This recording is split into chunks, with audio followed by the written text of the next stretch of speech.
Šola za farmacevtske tehnike je bila ustanovljena leta 1946 in je bila prva farmacevtska šola v takratni Jugoslaviji.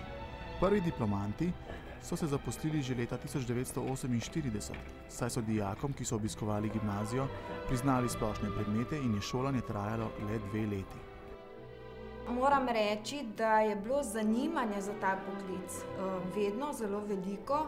Poklic je bil tudi iskan in cenjen, zato so se vpisovali na program zelo dobri učenci, se pravi z visokim učnim uspehom. Program se je precej spreminjal skozi vsa ta leta.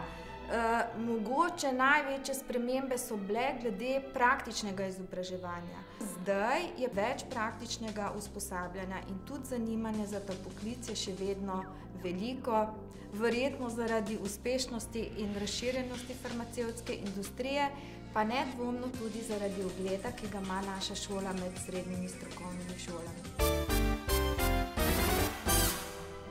Simbol farmacije je sestavljen iz čaše Higieje, boginje zdravja v grški mitologiji. Čaša boginje ovija kača, ki simbolizira modrost, zdravje in dolgo življenje.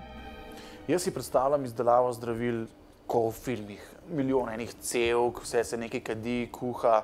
Kako to v resnici izgleda? No, kakor tlele vidite, to takole izgleda. Ampak to je zdaj samo to so vzorci. kemikalije, ja, ki z njimi pregledujemo zdravilno učinkovino, naprimer v takih tabletkah. Se pravi, tukaj imamo Mešamo. že sestavine za zdravila v resnici? Ja. In vi jih sestavite in jih potem mašina naredi do konca ali vse večinoma ročno? Vse ročno delamo. Delo magistra farmacije v lekarni je zahtevno in odgovorno.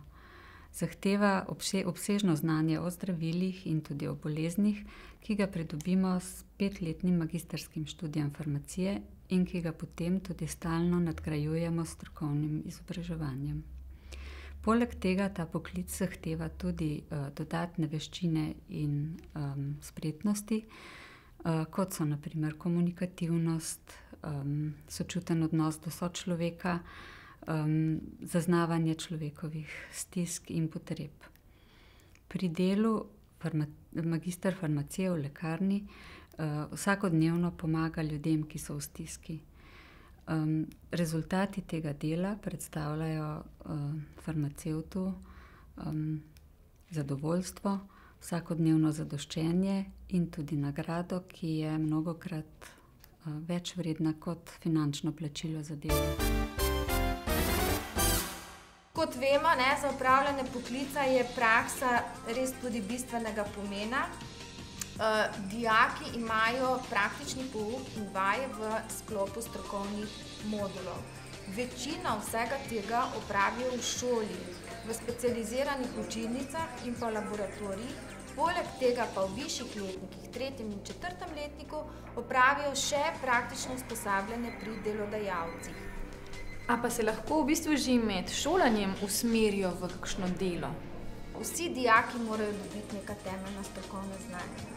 Vendarle v zadnjih letih, se pravi nekako od leta 2007, ko so prenovljeni programi v srednjih strokovnih šolah, se pa lahko delno odločijo v 4. letniku v skladu s svojimi interesi. Farmacevtski tehniki se lahko zaposlujejo v lekarnah, galenskih laboratorijih, farmacevtski industriji, veledrogerijah, specializiranih prodajalnah, bolnišničnih lekarnah, pa tudi posamezniki se znajdejo kje drugje kot laboranti na fakultetah, mogoče v živilski industriji.